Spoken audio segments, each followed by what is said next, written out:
There's something especially attractive about power. Wow. Superheroes have it, business people have it, and bosses have it. He is so hot.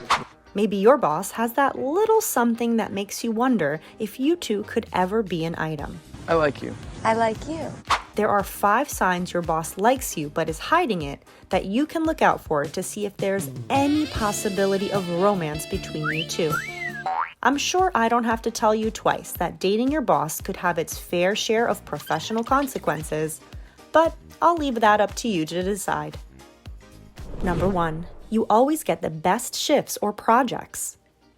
A fair boss will try their hardest not to play favorites. Equality. But it's hard to do that if their feelings get in the way. If you're your boss's favorite, that favoritism might be shown in the workplace when you get the most highly sought-after shifts, or are assigned the top projects or clients that your coworkers were vying for. Note that this sign alone does not mean your boss likes you. If you're a top employee, it's natural for you to be given top assignments, but personalities and relationships also factor in to a degree. There have been plenty of professional studies and everyday examples of how someone with a positive and engaging personality is presented with more opportunities at work than someone capable yet closed off or quiet. This is so unfair. Why is it like this, is it? Never underestimate the power of your professional relationships. Told you. Speaking of relationships, do you mind supporting ours and subscribing to keep the channel going? You know I appreciate it. Anyway, alternatively, your boss may also give you very particular shifts that happen to align with their shifts. What a coincidence that they only work evenings this week and so do you. If this happens more than once and it doesn't have to do with the actual work you're doing during that shift, something funny is going on. Number 2, you hang out one-on-one outside of work. The boss is the boss. They've got to answer to the higher-ups and be able to delegate, hire, and fire those below them on the corporate ladder. There are certain boundaries you can't return from after you cross them, and one is hanging out with your boss one-on-one. If you're doing a work happy hour but everyone cancels except you and your boss, this doesn't constitute as a romantic one-on-one, but it's still a line that you're crossing. It will change your relationship with this boss to a degree. The real sign that your boss likes you is if they somehow coordinate you hanging out in a personal environment outside of work, and they try to keep it low-key from the other employees because they know it's going to give unprofessional vibes. Very suspicious. Suspicious? Sometimes these hangouts are presented under the false promise of a work event. I mean, think about it. How many boss-employee relationships do you think have started during a weekend trip for some conference or work presentation? Throw in a trip somewhere completely new and almost anything could happen. Another example is your boss asking you to meet up after work to discuss the so-and-so project or run some numbers. If it happens once, maybe it's professional and done with.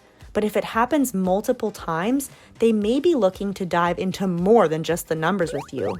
Scandalous. Oh, yeah. Number 3, they're super close to you if you're alone, but get awkward and distant if another coworker is present. Most bosses aren't going to be cool with the idea of dating an employee. And even if they are, it's not something they're going to flaunt because it can cause issues with some of the other people at work. Unless your boss has been in this situation before or is pretty good at keeping things quiet, 2 things I'm not too sure are positive, then they are going to have some awkward moments when your interactions are interrupted by other coworkers. Awkward. I never dated my boss, but I did feel some sparks between myself and my old manager at a waitressing job I had back in the day. We would be pretty flirty whenever we ran into each other at some corner of work, and once the assistant manager walked in the middle of it. My manager quickly tried to cut the conversation short and leave, but I was fumbling around and making no sense. I'm almost certain that you could see the surprise on both of our faces. The assistant manager didn't say anything at the moment, but I'm sure she mentioned something to my boss later on. I was uncomfortable, And these are the vibes you are going to get if your boss likes you and someone interrupts a private moment that they think they had with you.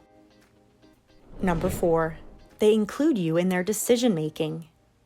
If you're in with the boss, they will likely consider your opinion for some of their decisions. This is also true if you're a good employee, but it changes a bit when there is romantic interest involved. In this case, they may consider your opinion in everything from their personal lives to large-scale changes in the workplace. This could ruffle some feathers at work too, like when we all knew that one of my old bosses liked a particular coworker of mine named Gina. He was not good at hiding his attraction to her, and although it was never confirmed whether or not they hooked up, he would always prioritize her feedback and opinions during group meetings. He wouldn't say this out loud, but it was funny when suddenly her preference of food for the office lunch was chosen, or desks were rearranged in a way that gave her the coveted corner space. Wow. It's going to be an unfair advantage for you here, and you may get some warranted heat for it from your coworkers, so be prepared. Number 5, they call or text you when you're home. We live in a day and age where labor laws grant us the ability to create boundaries between our personal lives and our work lives. Unless it's stipulated somewhere in your role or job contract, most of us aren't required to talk about or do work outside of work.